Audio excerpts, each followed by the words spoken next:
নমস্কার। তো চলুন সবাইকে আমার চ্যানেলে ওয়েলকাম। আজকে আমি ৩ টে কোম্পানি নিয়ে আলোচনা করব। একটা হচ্ছে ইপ্যাক প্রিফ্যাব, একটা টাইমেক্স গ্রুপ, আর একটা হচ্ছে এসজি ফিনসার্ভ।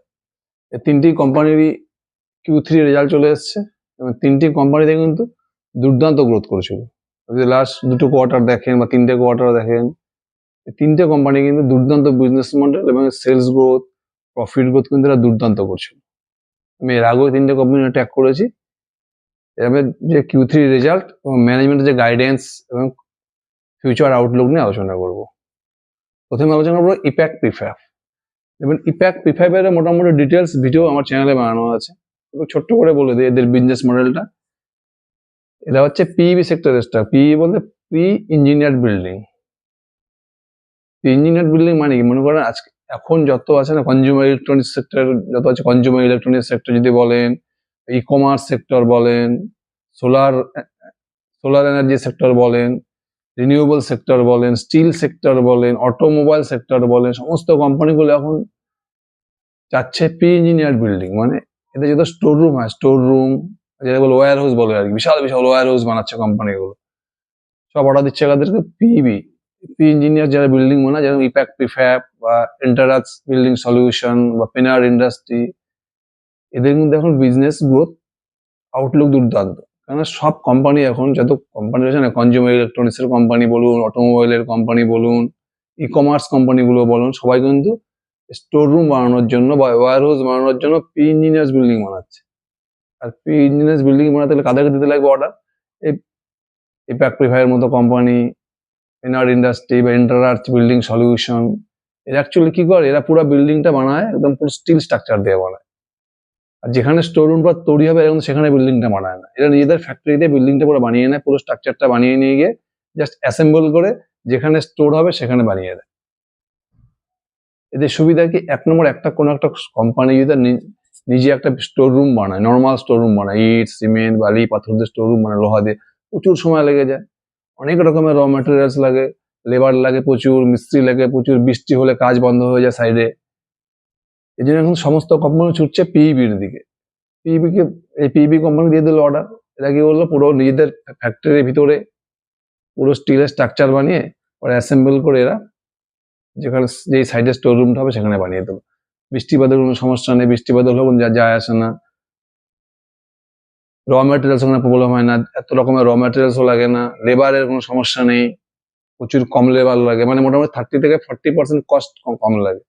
লেবার বেড়ায় 50%, লেবার কস্ট 50% কম লাগে। আর প্রত্যেক টাইম প্রায় মানে অর্ধেকেরও কম টাইম লাগে। যদি একটা নর্মাল বিল্ডিং, আরসিসি বিল্ডিং বানাতে 1.5 থেকে 2 বছর, 3 বছর লেগে যায়, এই সমস্ত বিল্ডিং কিন্তু 6 মাস 7 মাসে কমপ্লিট হয়ে যায়।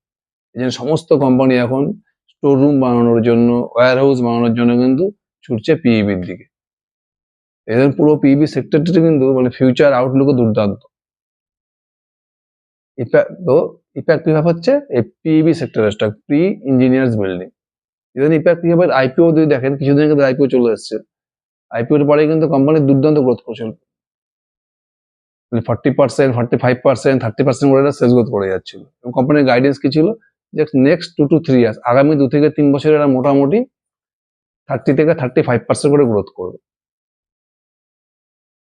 এবার কোম্পানি যদি Q3 রেজাল্ট দেখেন, Q3 তে কোম্পানি মোটামুটি 22% সেলস গ্রোথ করেছে, আর প্রফিট গ্রোথ করেছে কত, 45%। সেলস গ্রোথ করেছে 22%, প্রফিট গ্রোথ করেছে 44%। তার মানে কোম্পানি যে প্রিভিয়াস কোয়ার্টারে কোম্পানি 30%, 35%, 40% করে সেলস গ্রোথ করেছে, এই কোয়ার্টারে এসে কিন্তু কোম্পানি রয়েছে সেলস গ্রোথটা কমে গেছে। অপারেটিং লেভারেজ ঠিক আছে, মোটামুটি 40% মধ্যে প্যাট গ্রোথ করেছে। ওই যে ইপ্যাক প্রিফ্যাবকে দেখেন, মোটামুটি FY25 এ 1130 কোটি টাকার মতো সেল করেছে।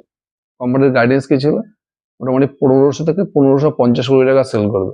এবার যদি কোম্পানির পুরো FY26 দেখেন, Q1, Q2, Q3 মিলিয়ে এরা অলরেডি মোটামুটি 1050 কোটি টাকা সেল করে নিয়েছে। কোম্পানি মোটামুটি যে গাইডেন্স ছিল, মোটামুটি 1500 কোটি টাকা কাছাকাছি সেল করে নেবে। আর কোম্পানির কাছে মোটামুটি এখনো যে অর্ডার বুক রয়েছে আপ টু জানুয়ারি, মোটামুটি 1200 কোটি টাকার মতো অর্ডার বুক রয়েছে। এই কোম্পানির দুর্দান্ত বিজনেস মডেল।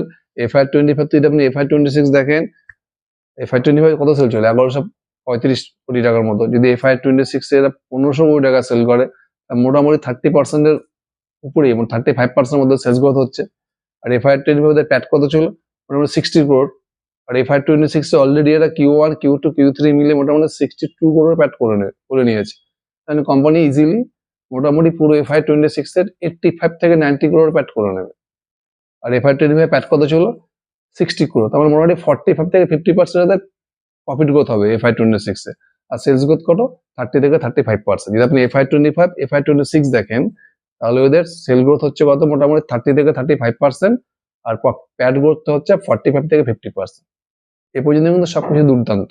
কোম্পানির অর্ডার বুকও দুর্দান্ত। মানে এখনো জানুয়ারি পর্যন্ত মোটামুটি এদের 1200 কোটি টাকার মতো অর্ডার বুক রয়েছে। আর এই কোম্পানির সব থেকে ভালো হচ্ছে, বাকি যত এই সেক্টরের কোম্পানি আছে না, এন্টারাস বিল্ডিং সলিউশন বা পেনার ইন্ডাস্ট্রি, এই কোম্পানির সব থেকে সুবিধা, এই কোম্পানি কিন্তু এদের থেকে খুব তাড়াতাড়ি ডেলিভারি করতে পারে। এই ইঞ্জিনিয়ার্স বিল্ডিং গুলো ফ্যাক্টরিতে বানিয়ে এরা কিন্তু সব থেকে স্পিডে কাজ করে এবং সব থেকে দ্রুত অ্যাসেম্বল করে দেয় সাইডে। এটা কিন্তু ইপ্যাকের প্লাস পয়েন্ট। কিন্তু সমস্যা হচ্ছে ইপ্যাক কিভাবে এত ছোট কোম্পানি, 2000 কোটি টাকার কোম্পানির 2টি কোয়ার্টার আগে গাইডেন্স দিল কত? যে নেক্সট 2 থেকে 3 ইয়ার্স এরা 30 থেকে 35% ইজিলি সেলস গ্রোথ করবে। এবারের কনকলেশন ম্যানেজমেন্ট কি বলছে? ম্যানেজমেন্ট কিন্তু পুরো গাইডেন্সটাকে কমিয়ে দিয়েছে। এখন বলছে নেক্সট 2 to 3 ইয়ার্স এরা 20% করে সেলস গ্রোথ করবে। মানে কোথায় ছিল 2 কোয়ার্টার আগে 30 থেকে 35% সেলস গ্রোথ করবে, সেখান থেকে কিন্তু ম্যানেজমেন্ট পুরো গাইডেন্স কমিয়ে দিয়ে করে দিল 20% সেলস গ্রোথ। আর প্রশ্ন হচ্ছে, এত ছোট একটা কোম্পানি, স্মল ক্যাপ কোম্পানি, 2000 কোটি টাকার কোম্পানি যদি 20% সেলস গ্রোথের গাইডেন্স দেয়, এটা কিন্তু মার্কেট ভালোভাবে নেবেন। কত লার্জ ক্যাপ কোম্পানি রয়েছে, পলিক্যাপ, বাজাজ ফিনান্স, মুথুট ফিনান্স, মহিন্দ্রা, এই সমস্ত কোম্পানি, এত বড় বেস এদের, এত বড় এদের মার্কেট ক্যাপ, এরা গ্রোথ করছে 20%, 25%, 30%। আপনি যখন একটা ছোট স্মল ক্যাপ কোম্পানি নিয়ে খেলবেন, বেশি রিস্ক নিয়ে খেলবেন, স্মল ক্যাপ কোম্পানি যদি 20% গাইডেন্স দেয়, তাহলে মার্কেটে কোনো ইন্ডাস্ট্রি থাকবে না। স্মল ক্যাপ কোম্পানি আমরা কেন ইনভেস্ট করি? 30%, 35%, 40% গ্রোথের জন্য। একটা স্মল ক্যাপ কোম্পানি যদি তার গ্রোথ গাইডেন্স বলে যে আগামী 2 থেকে 3 বছর 20% করে গ্রোথ করবো, যার আগে গাইডেন্স ছিল 30 থেকে 35% গ্রোথ করবো, সেটাকে এত কমিয়ে 20% করে, তার মানে কি ইপ্যাক প্রিফ্যাবের ডিলটা আর অ্যাট্রাকটিভ লাগছে না? আমার তো এই মুহূর্তে আর কোনো ইন্টারেস্ট নেই ইপ্যাক প্রিফ্যাবে, যতক্ষণ পর্যন্ত কোম্পানি গাইডেন্স না বাড়াবে। যদি আমি কোনো বাই সেল রিকমেন্ড করছি না, কিন্তু আমার কথা বলেন, এই মুহূর্তে আমার কোনো ইপ্যাক্ট ভাবে কোনো ইন্টারেস্ট নেই, তার কারণ ম্যানেজমেন্ট 35% থেকে গাইডেন্স কমিয়ে 20% করে দিয়েছে। ডিলটার মোটেই এখন আর অ্যাট্রাকটিভ লাগছে না। নেক্সট কি আছে? SG Finserv. এসজি ফিনসার্ভ একটা দুর্দান্ত বিজনেস মডেল। মানে এরা কি করে, এরা বড় বড় যত কর্পোরেট আছে তাদের সাথে টাই আপ করে, এই কর্পোরেটদের যত চ্যানেল পার্টনার রয়েছে, ভেন্ডার্স রয়েছে, ডিলার্স রয়েছে, বড় বড় কোম্পানি, যেমন APL, Apollo, Tata Motors, Ashok Leyland, এই বড় বড় কোম্পানিগুলোর সাথে যারা ছোট ছোট কোম্পানি জড়িত থাকে, যারা র মেটেরিয়াল সাপ্লাই করে, বা এদের ডিলার বা ছোট ছোট ডিস্ট্রিবিউটার যারা এদের মাল নিয়ে বিক্রি করে, এই সমস্ত ছোট ছোট যারা ডিলার, ডিস্ট্রিবিউটার রয়েছে, ভেন্ডার রয়েছে, তাদেরকে যে ফিনসার্ভ কি করে, ওয়ার্কিং ক্যাপিটাল লোন দেয়। বড় বড় কোম্পানির সাথে টাই আপ করে এই ছোট ছোট ডিস্ট্রিবিউটার, ডিলার, ভেন্ডারদেরকে ওয়ার্কিং ক্যাপিটাল লোন দেয়, বড় বড় কোম্পানির মারফতে, কিন্তু নিজেরা দেয় না। এদেরকে এদের অ্যাসেট কোয়ালিটি দুর্দান্ত থাকে, মানে কোনো এনপিএ হয় না, নন পারফর্মিং অ্যাসেট জিরো। দেখবেন আপনি এসজি ফিনসার্ভের কিন্তু বিজনেসম্যান, সুপার বিজনেসম্যান, মানে ভারতবর্ষে লক্ষ লক্ষ কোটি কোটি এরকম ডিলার, ডিস্ট্রিবিউটার, এসএমই, এমএসএমই রয়েছে। এদের কিন্তু গ্রোথের স্কোপ হিউজ। এদের কত এখন, এদের 3035 সেই টাইপের এদের ডিলার, ডিস্ট্রিবিউটারের সাথে বিজনেস চলছে। এদের কিন্তু স্কোপ হিউজ রয়েছে, কারণ ভারতবর্ষে কোটি কোটি এরকম রয়েছে ডিলার, ডিস্ট্রিবিউটার, এসএমই, এমএসএমই, মানে বিজনেসের স্কোপ হিউজ, বিজনেস মডেলও দুর্দান্ত। কোম্পানি যদি দেখেন, মোটামুটি FY25 যদি আপনি FY26 দেখেন, মোটামুটি লোন বুক গ্রোথ কিন্তু দুর্দান্ত। FY25 মোটামুটি 1600 থেকে 1700 কোটি টাকার মতো লোন বুক ছিল। FY26 এ অলরেডি 3টে কোয়ার্টার মিলে মোটামুটি এদের 3200 কোটি টাকার মতো লোন বুক হয়ে গেছে, মানে ডাবল হয়ে গেছে, এখন 1 বছর হয়নি। ম্যানেজার মোটামুটি যদি আপনি হিসাব করেন, তাহলে মোটামুটি FY26 এদের গাইডেন্স ওয়াইজ মোটামুটি 3500 কোটি টাকার মতো লোন বুক করে নেবে। FY25 ছিল কত? 1600 কোটি টাকার লোন বুক। মোটামুটি FY26 এরা 3500 কোটি টাকার মতো লোন বুক করে নেবে ম্যানেজমেন্টের গাইডেন্স ওয়াইজ, মানে এখন যা বলছে। তার মানে কি 1 বছরে মোটামুটি ডাবলেরও বেশি লোন বুক গ্রোথ। যদি এবছরের Q3 রেজাল্টও দেখেন, মোটামুটি লোন বুক গ্রোথ কিন্তু 100% হচ্ছে year on year. R Pat growth কত হচ্ছে? 37%। মানে কোম্পানি কিন্তু অপারেটিং লেভারেজ পায়নি। লোন বুক গ্রোথ মোটামুটি 100% হয়েছে, প্যাট গ্রোথ 37% Q3-তে। এবার FY25 থেকে যদি আপনি FY26 দেখেন, তাহলে ম্যানেজমেন্ট টোটাল এদের লোন বুক কত ছিল FY25-এ? 1673 কোটি টাকার মতো। আর FY26-এ অলরেডি 3টে কোয়ার্টার মিলে 3200 কোটি টাকা লোন বুক হয়ে গেছে। মানে পুরো FY26-এ এরা মোটামুটি 3500 কোটি টাকার মতো লোন বুক করে নেবে। যদি প্রফিট দেখেন, এদের FY25-এ প্রফিট ছিল 80 কোটি টাকার মতো। এখন এদের প্রফিট কত আছে? মোটামুটি এদের প্রফিট 3টে কোয়ার্টার মিলে 85, পুরো FY25 এদের প্রফিট ছিল 80 কোটি টাকা। আর এখন FY26-এ 3টে কোয়ার্টার মিলিয়ে এদের মোটামুটি প্রফিট হচ্ছে 85 crore, সরি 80 crore-এর মতো। তার মানে ম্যানেজমেন্ট পুরো বছরে মোটামুটি এদের 110 কোটি টাকা প্রফিট হয়ে যাবে। মানে FY25 প্রফিট ছিল 81 crore, আর FY26-এ 3টে কোয়ার্টার মিলে টোটাল প্রফিট হচ্ছে 85 crore। মানে পুরো বছরে মোটামুটি 110 থেকে 115 কোটি টাকা প্রফিট করতে পারে এসজি ফিনসার্ভ। তার মানে কি এসজি ফিনসার্ভের মধ্যে আপনি দেখেন লাগাতার মোটামুটি লাস্ট 3টে-4টে কোয়ার্টার যদি দেখেন মোটামুটি 50%, 60%, 100% করে লোন বুক গ্রোথ করে যাচ্ছে। কিন্তু সমস্যা হচ্ছে কোম্পানির গাইডেন্স। কোম্পানির গাইডেন্স কি ছিল এর আগে? এর আগে কোম্পানির গাইডেন্স ছিল যে FY25-এ কোম্পানির টোটাল লোন বুক ছিল 1673 কোটি টাকা। কোম্পানির গাইডেন্স দিয়েছিল FY26-এ লোন বুকটা হয়ে যাবে 4000 কোটি টাকা, আর FY27-এ কোম্পানির লোন বুক হয়ে যাবে 6000 কোটি টাকা। এই ছিল কোম্পানির গাইডেন্স। কোম্পানির গাইডেন্স থেকে একটু কম দেখুন, যদি এদের এই মুহূর্তে লোন বুক দেখে 3200 কোটি টাকা, মোটামুটি FY26-এ 3500 কোটি টাকার মতো লোন বুক হবে। মানে গাইডেন্সের কাছাকাছি ছিল। আর সব থেকে সবচেয়ে প্যাট গ্রোথ, কোম্পানির FY25-এ টোটাল প্যাট ছিল 80 কোটি টাকা। কোম্পানি গাইডেন্স কে দিয়েছিল যে FY26-এ টোটাল প্যাট করবে 200 কোটি টাকা, আর FY27-এ টোটাল প্যাট করবে 400 কোটি টাকা। এবার ম্যানেজমেন্ট কি গাইডেন্স দিচ্ছে দেখুন, FY25-এ ম্যানেজমেন্টের টোটাল প্যাট ছিল 80 কোটি টাকা। ম্যানেজমেন্ট এখন গাইডেন্স দিচ্ছে যে FY26-এ টোটাল প্যাট হবে 120 কোটি টাকা, আর FY30 মানে নেক্সট 4 ইয়ার্সে 2030-এ গিয়ে টোটাল প্যাট হবে 375 কোটি টাকা। যেটা ম্যানেজমেন্টের গাইডেন্স ছিল যে FY27-এ টোটাল প্যাট হবে 400 কোটি টাকা, সেটাকে ম্যানেজমেন্ট লম্বা করে দিয়েছে যে FY30-তে ম্যানেজমেন্টের টোটাল প্যাট হবে 375 কোটি টাকা। আর লোন বুকের গাইডেন্স কিভাবে কমিয়ে দিয়েছে? FY25-এ ম্যানেজমেন্টের টোটাল লোন বুক ছিল 1600 কোটি টাকা। ম্যানেজমেন্টের গাইডেন্স ছিল FY26-এ টোটাল লোন বুক হবে 4000 কোটি টাকা, আর FY27-এ টোটাল লোন বুক হবে 6000 কোটি টাকা। এখন ম্যানেজমেন্ট কি বলছে? এই মুহূর্তে এসজি ফিনসার্ভের লোন বুক হচ্ছে 3200 কোটি টাকা। এখন FY26-এ আরো একটি কোয়ার্টার বাকি আছে। এখন ম্যানেজমেন্ট বলছে FY30-তে গিয়ে টোটাল লোন বুক হবে 7500 কোটি টাকা। আবার 4 বছর পরে, এখন 4 বছরের বেশি দেরি আছে, FY30 থেকে টোটাল লোন বুক গিয়ে দাঁড়াবে 7500 কোটি টাকা।